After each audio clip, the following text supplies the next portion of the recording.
আসসালামু আলাইকুম ইংলিশ প্রিয় শিক্ষার্থী ভাই বোনেরা, প্যারাগ্রাফের একটা ওয়াসাম ফরম্যাট নিয়ে আজকের ক্লাসে চলে আসলাম। আজকের ক্লাসে তোমাদের প্যারাগ্রাফের এমন একটা ফরম্যাট দেব যে ফরম্যাটটা এর আগে কোনো টিচার তোমাকে দিতে পারেনি। যদিও তোমাদের প্যারাগ্রাফের অনেক ফরম্যাট অনেক টিচার দিয়েছে, সেই ফরম্যাটের প্যারাগ্রাফের সেন্টেন্সগুলো অনেক বেসিক সেন্টেন্স এবং এত নর্মাল সেন্টেন্স যে টিচার দেখলেই বুঝতে পারে এটা বানিয়ে লেখা ফরম্যাট। আজকে এমন একটা ফরম্যাট দিয়ে দেবো যে ফরম্যাটটা দিয়ে তুমি যদি প্যারাগ্রাফ লিখো টিচার সহজেই বুঝবে না এই প্যারাগ্রাফের ফরম্যাটটা বানানো ফরম্যাট, এবং তুমি এখান থেকে আশা করি ফুল মার্কস এখান থেকে নিতে পারবা ইনশাআল্লাহ। জাস্ট একটু মনোযোগ সহকারে খেয়াল করো, দেখো যে আজকের প্যারাগ্রাফের ফরম্যাটটা কতটা বেস্ট ছিল তোমাদের জন্য এবং বানিয়ে লেখার জন্য কতটা পারফেক্টেবল। দেখো এই ফরম্যাটটা দিয়ে আমরা প্রায় 14টা প্যারাগ্রাফ লিখতে পারবো এবং 14টা প্যারাগ্রাফ তোমাদের পরীক্ষার জন্য খুবই ইম্পর্টেন্ট। একটু মনোযোগ সহকারে আমার সাথে দেখো। তো চলো দেখো আমরা প্রথমে দেখি আমাদের কোন 14টা প্যারাগ্রাফ এর থেকে লেখা যাবে। এক নম্বর লেখা যাবে environment pollution, air pollution, water pollution, deforestation, load shedding, global warming, road accident, climate change, traffic jam, drug addictions, dowry system, price hike, child labour and food adulteration. এমন ইম্পর্টেন্ট 14টা প্যারাগ্রাফ এই ফরম্যাট দিয়ে আমরা লিখতে পারবো এবং প্যারাগ্রাফের আরও একটা ফরম্যাট আমরা পরের ক্লাসে দেবো। ওই ফরম্যাটটা খুবই ইম্পর্টেন্ট, তোমরা দুইটা ফরম্যাট রেখে দিলে ইনশাআল্লাহ তোমরা প্রত্যেকটা প্যারাগ্রাফের অ্যান্সার সহজে করতে পারবা। চলো এবার আমরা প্যারাগ্রাফের ফরম্যাটে জাম্প করি নি। এটি হচ্ছে আমাদের প্যারাগ্রাফের সে বেস্ট ফরম্যাট। এখানে তোমরা একটা প্যারাগ্রাফকে মনে মনে ধরে প্রত্যেকটা লাইনের সাথে অর্থের সাথে মিলাবা ওই 14টা প্যারাগ্রাফ থেকে, দেখবা তুমি বুঝতে পারবা নিজেই যে আসলে আমাদের ফরম্যাটটা কতটা বেস্ট হলো এবং আমাদের সেন্টেন্সগুলো কতটা সুন্দর ছিল। তো প্রথমেই দেখো অ্যাট প্রেজেন্ট ড্যাশ, এখানে যে তোমার এখানে ফাঁকা ঘর দিয়ে আছে, ফাঁকা ঘর এখানে নেম লেখা আছে, এই নেমের জায়গায় সবসময় তুমি একটা প্যারাগ্রাফের নাম লিখবা। Dash is a common phenomenon in Bangladesh, এটা একটা বাংলাদেশের কমন ফেনোমেনন হয়ে দাঁড়িয়েছে। It has become serious problem in our country, এটা আমাদের দেশের একটা মারাত্মক সমস্যা হয়ে দাঁড়িয়েছে। Generally it takes place both in urban and rural area, সাধারণত এটা গ্রাম এবং শহর উভয় জায়গায় এটা ঘটে থাকছে।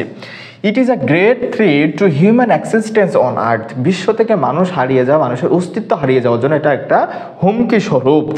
ইট threatens wildlife and even a very existence of the planet, শুধু মানুষই না কিন্তু বন্য প্রাণী, পাখিপালা বা জীবজন্তুর জন্য এটা একটা হুমকি স্বরূপ।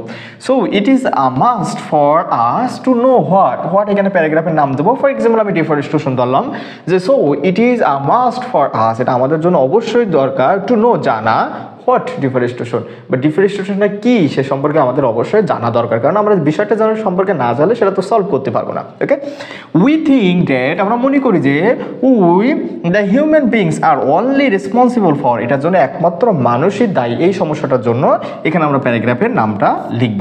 But there are some natural causes behind it, এটার পিছনে আবার কিছু প্রাকৃতিক কারণ থেকে যায়। It is destroying our social peace and happiness, এটা আমাদের সামাজিক সুখ এবং শান্তিকে বিনষ্ট করছে। The nature has also become very furious, এবং এর সাথে সাথে নেচার বা প্রকৃতিও আমাদের কী হয়ে যাচ্ছে, ফিউরিয়াস হয়ে যাচ্ছে। It is caused in many ways, এটা বিভিন্নভাবে হয়ে থাকে। But we are not aware of them, এটা সম্পর্কে আমরা সবাই সচেতন না। টু কন্ট্রোল ইট, কীভাবে এটা কন্ট্রোল করা যায়। Day by day it is going out of our control, এটা আমাদের কন্ট্রোলের বাইরে চলে যাচ্ছে। Which is very dangerous for our, যেটা আমাদের জন্য খুবই মারাত্মক। যদিও it is very tough to remove this problem, এই সমস্যাটা দূরীকরণ করা আমাদের জন্য tough. Totally from our country, আমাদের দেশ থেকে সম্পূর্ণভাবে দূরীকরণ করার জন্য আমাদের জন্য tough. We should be more serious, আমাদের কী করতে হবে, অবশ্যই সিরিয়াস হতে হবে। টু কন্ট্রোল দিস প্রবলেম, এই প্রবলেমটা কন্ট্রোল করার জন্য অ্যাট এনি কস্ট, যে কোনো মূল্যে এই সমস্যাটা আমাদের বন্ধ করার জন্য সবাইকে সতর্ক হতে হবে। This problems can be solve, এই সমস্যাটা সমাধান করা যাবে বাই অল আউট ইফোর্টস, প্রত্যেকের ইফোর্টসের মাধ্যমে। From both the authority and the general mass, কর্তৃপক্ষ বলতে বিভিন্ন আমাদের দেশের সরকারকে বোঝানো হয়েছে, এবং জেনারেল ম্যাস আমাদের সাধারণ জনগণের উভয় রিপোর্টের মাধ্যমে এই সমস্যাটা কী করা যাবে, সমাধান করা যাবে। টু ডু সো, এটা করতে হলে first our general people have to be made aware, আমাদের প্রথমে আমাদের সাধারণ জনগণকে কী করতে হবে, এই সম্পর্কে সতর্ক করে তুলতে হবে। The and the authority should be strict to enforce the rules, এবং আমার অথরিটিকে কী করতে হবে, রুলসকে মানার জন্য সব অথরিটিকে স্ট্রিক হতে হবে, শক্ত হতে হবে।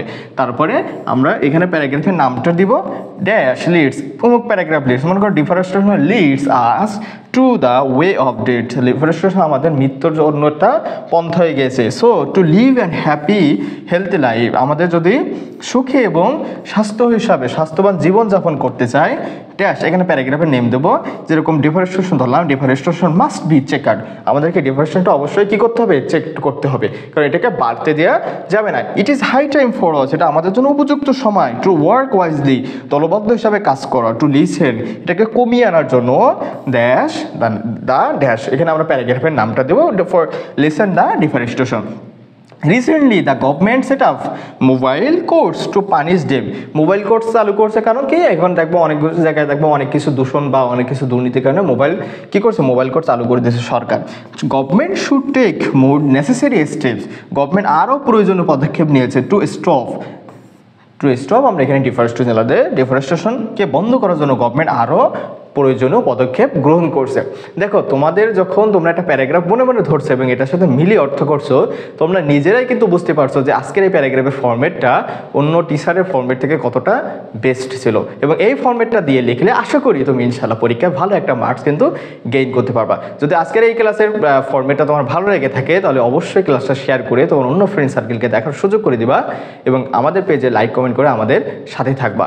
এই প্যারাগ্রাফের ফর্মেটের দরকার হলে অবশ্যই কমেন্ট বক্সে জানাবো অথবা ফেসবুক পেজে আমাকে নক দিবা, এবং প্যারাগ্রাফের দ্বিতীয় ফর্মেটের জন্য তোমাদের সবাইকে থাকা রিকোয়েস্ট থাকলো, কারণ দ্বিতীয় প্যারাগ্রাফের ফর্মেটটা দিলে মোটামুটি 2টা প্যারাগ্রাফের ফর্মেট দিয়ে ইনশাল্লাহ তুমি ওভারঅল প্রত্যেকটা প্যারাগ্রাফ সহজেই সুন্দরভাবে লিখতে পারবা। ভালো থাকো, সুস্থ থাকো, দেখাবে দ্বিতীয় ফর্মেটে। আসসালামু আলাইকুম ওয়া রাহমাতুল্লাহি ওয়া বারাকাতুহু।